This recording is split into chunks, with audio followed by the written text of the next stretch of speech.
परिमेय है, कोई चतुर्भुज एक समांतर चतुर्भुज होता है यदि उसकी सम्मुख भुजाओं का एक युग्म बराबर हो और समांतर हो। यहाँ पे एक चतुर्भुज दिया गया है, कहा गया है उसकी सम्मुख भुजाओं का एक जोड़ा समांतर और बराबर है और आप सिद्ध कीजिए कि वह एक समांतर चतुर्भुज है। तो चलिए हम मान लेते हैं ये AB जो है वो CD के बराबर तथा समांतर है। हमें सिद्ध करना है कि यह एक समांतर चतुर्भुज है। तो हम कैसे सिद्ध करेंगे? ये वाली भुजा इसके बराबर और समांतर है। अब ये वाली भुजा इसके बराबर और समांतर कर ले, बस सिद्ध हो जाएगा कि यह एक समांतर चतुर्भुज है। तो चलिएगा कैसे करेंगे। सबसे पहले हम यहाँ पे जो दिया गया उसको लिखेंगे। दिया है एक चतुर्भुज ABCD, एक चतुर्भुज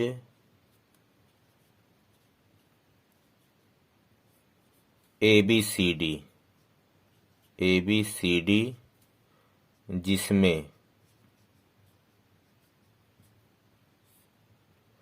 अब ये कैसा चतुर्भुज है ये नहीं कहा गया है, आपको सिद्ध करना है कि समांतर चतुर्भुज है जिसमें सम्मुख भुजा का कोई एक जोड़ा बराबर तथा समांतर है। तो AB बराबर CD, AB बराबर CD व AB समांतर भी है CD के, बराबर तथा समांतर है।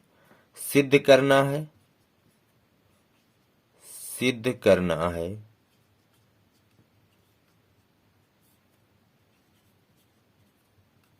ABCD एक समांतर चतुर्भुज है,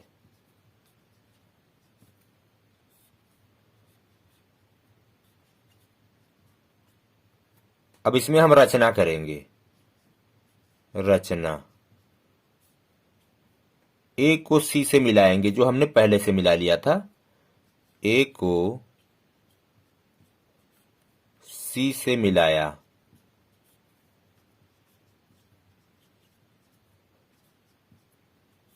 अब जब हम A को C से मिलाते हैं तो यहाँ पे दो त्रिभुज प्राप्त होते हैं, एक ABC ये वाला त्रिभुज और दूसरा ये वाला त्रिभुज ADC। इन दोनों त्रिभुजों को सर्वांगसम करेंगे, बस ये वाली भुजा इसके बराबर और समांतर हो जाएगी। तो चलिएगा उत्पत्ति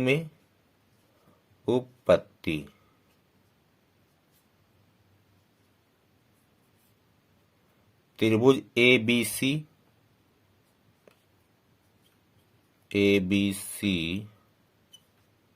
व त्रिभुज CDA में, इन दोनों त्रिभुजों में क्या चीज बराबर है? AC उभयनिष्ठ है, AC बराबर AC, ये तो कॉमन है।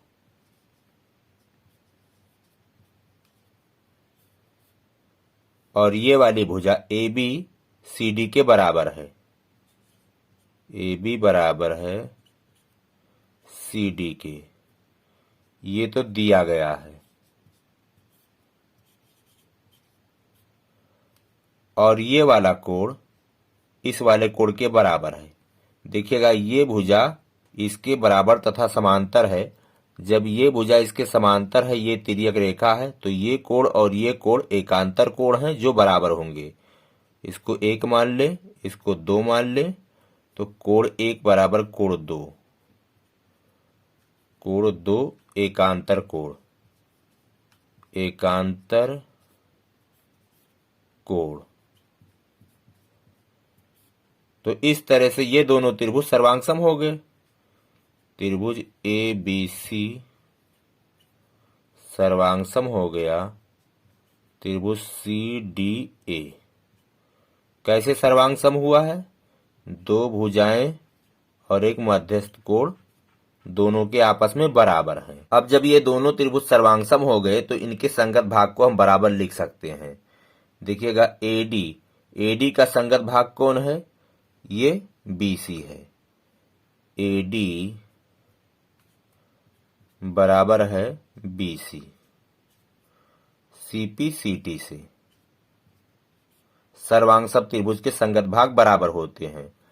तो बराबर हो गया। अब इसे सिद्ध करना है कि समांतर भी है। तो देखिएगा, ये कोण और ये कोण दोनों संगत भाग हैं, बराबर होंगे। इसको मान लेते हैं 3 और इसको 4, तो कोण 3 बराबर कोण 4 लिख सकते हैं। कोण 3 बराबर कोण 4 लिख सकते हैं। तो कोण 3 और कोण 4 ये कैसे कोण है? ये एकांतर कोण है। देखिएगा, ये रेखा है और ये भी एक रेखा है, इसको एक तिर्यक रेखा काट रही है। ये कोण और ये कोण एकांतर कोण है। कोण 3 और कोण 4 एकांतर कोण है। अगर एकांतर कोण बराबर है तो इसका मतलब क्या हुआ कि ये रेखा इसके समांतर है। तो यहाँ पे लिखेंगे जो एकांतर कोण है, एकांतर कोण है।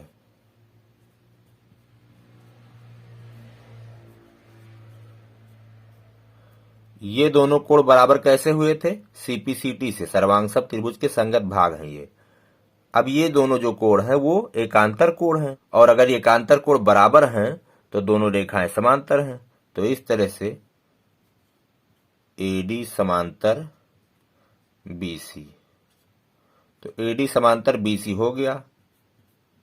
तो यहां से हमें क्या सिद्ध होता है कि यह एक समांतर चतुर्भुज है, क्योंकि इसकी सम्मुख भुजा का एक युग्म समांतर और बराबर दिया गया था और दूसरा जो है बराबर और समांतर कर लिया गया। तो इस तरह से यहाँ इस चतुर्भुज की सम्मुख भुजाओं के जो युग्म हैं वो बराबर और समांतर हो गए। तो जब हो गए बराबर और समांतर तो ये चतुर्भुज कैसा चतुर्भुज होगा? ये एक समांतर चतुर्भुज होगा। अतः हम यहाँ पे लिखेंगे, अतः चतुर्भुज